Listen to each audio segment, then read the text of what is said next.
Chris, talk to us about the turnout. Well, this was something we've been wondering when this first was announced by a group of employees about a week ago, that they were asking people to take time off every day, culminating in this big full day walkout today. Is just how big this was. It's not huge. There was about 100 people in the park that I saw, who many of them had walked earlier in front of the Burbank headquarters of Disney. They're a very passionate group, though. I listened to them speak. I spoke to them. They feel very strongly about this topic, and they're not going to let Bob Chapek, the CEO of Disney, off easy on this topic.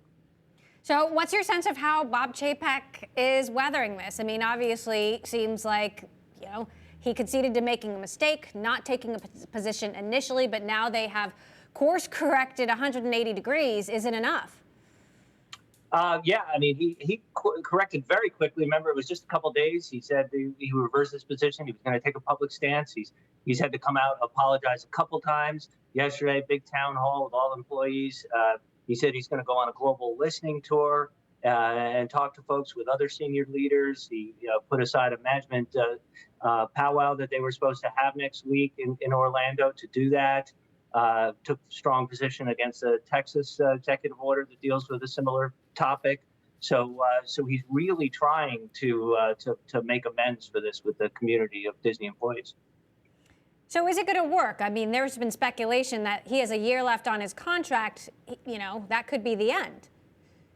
Yeah, I mean, this part of the problem for Chapek is this dovetails with a lot of other issues. There's a perception that he is not as strong a people person as his predecessor, Bob Iger, was. He doesn't have the relationships with talent that Iger developed over the years.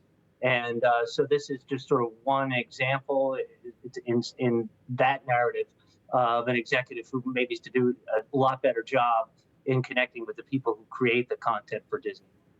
Where is Iger in all of this? He obviously came out against the bill fairly early on. The speculation has ranged to, Bob Chapek could be out, to Bob Iger could be coming back. He gave an interview last month where he said, no way, that won't happen.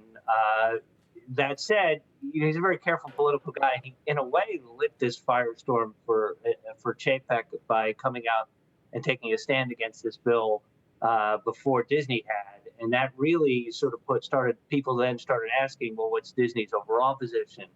And that's when Chapek ultimately responded a couple weeks later. So, the relationship between the two men is not great. I think Chapek chafed at the control that Iger had as chairman for almost 2 years.